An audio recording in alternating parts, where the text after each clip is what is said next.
اعوذ باللہ من الشیطان الرجیم بسم اللہ الرحمن الرحیم ام حسبتم، اب بڑی سخت آیت آ رہی ہے، یہ بھی بڑی لرزا دینے والی آیت ہے۔ اب دیکھیے صحابہ کرام میں سے ایک بڑی تعداد تھی کہ جو مکے کی سختیاں جھیل کر آئے تھے، مہاجرین، ان کے لیے تو اب جو بھی مراحل آئندہ آنے والے تھے وہ کوئی ایسے ثقیل نہیں تھے، ایسے مشکل نہیں تھے۔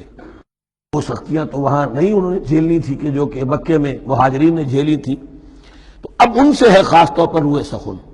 اگرچہ خطاب عام ہے، اور یہ قرآن مجید میں عام طور پر آپ کو ملے گا کہ الفاظ عام ہیں، لیکن آپ اگر دیکھیں گے تو روئے سخن کسی خاص طبقے کی طرف ہے، تو یہاں در حقیقت ان کو بتایا جا رہا ہے۔ ام حسبتم ان تدخلوا الجنہ، کیا تم نے یہ سمجھا تھا کہ جنت میں داخل ہو جاؤ گے؟ ولما یاتکم مثل الذین خلوا من قبلکم، حالانکہ ابھی تک تو تمہارے اوپر وہ حالات و واقعات تو وارد ہی نہیں ہوئے جو ان پر ہوئے تھے جو تم سے پہلے تھے۔ مستہم الباساء، انہیں آ لیا، پہنچی ان کو سختی بھوک کی، والضراء، اور تکالیف، وزلزلوا، اور وہ ہلا مارے گئے، حتی یقول الرسول والذین آمنوا معہ متی نصر اللہ، یہاں تک کہ پکار اٹھا وقت کا رسول اور جو ان کے ساتھ اہل ایمان تھے، کب آئے گی اللہ کی مدد؟ الا ان نصر اللہ قریب، یا تب انہیں یہ خوشخبری دی گئی کہ آگاہ ہو جاؤ، اللہ کی مدد قریب ہے۔ یعنی اللہ آزماتا ہے، یہ وہی بات ہے جو اس سے پہلے آ چکی ہے 19ویں رکوع میں بالکل شروع میں، وَلَنَبْلُوَنَّكُمْ بِشَيْءٍ مِّنَ الْخَوْفِ وَالْجُوعِ وَنَقْصٍ مِّنَ الْأَمْوَالِ وَالْأَنفُسِ وَالثَّمَرَاتِ، ہم لازماً آزمائیں گے۔ یہ کوئی پھولوں بھرا راستہ نہیں ہے، پھولوں کی سیج نہیں ہے، حق کا راستہ ہے، یہ کانٹوں بھرا بستر ہے، کانٹوں بھرا راستہ ہے، اس کے لیے ذہناً تیار ہو جاؤ۔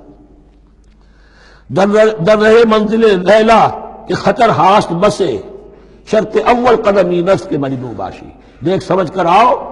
ام حسبتم ان تدخلوا الجنة ولما یاتکم مثل الذین خلوا من قبلکم مستهم الباساء والضراء وزلزلوا حتى يقول الرسول والذین آمنوا معه متی نصر اللہ الا ان نصر اللہ قریب۔ یہ آیت پھر مسلمانوں کو، صحابہ کرام کو سورہ صف میں یہ خوشخبری سنائی گئی، جبکہ غزوہ احزاب واقع ہو چکا تھا اور شدید ترین امتحان سے محمد الرسول اللہ اور ان کے صحابہ گزر چکے تھے کامیابی کے ساتھ، تب انہیں خوشخبری دی گئی ہے۔ سورہ صف اس وقت نازل ہوئی ہے، وَأُخْرَىٰ تُحِبُّونَهَا نَصْرٌ مِّنَ اللَّهِ وَفَتْحٌ قَرِيبٌ، اب تمہارے لیے وہ خوشخبری ہے، اے نبی بشر المومنین، اپنے اہل ایمان ساتھیوں کو بشارت دے دیجئے کہ اب وہ وقت آ گیا ہے کہ اللہ کی نصرت کے دروازے کھلتے چلے جائیں گے۔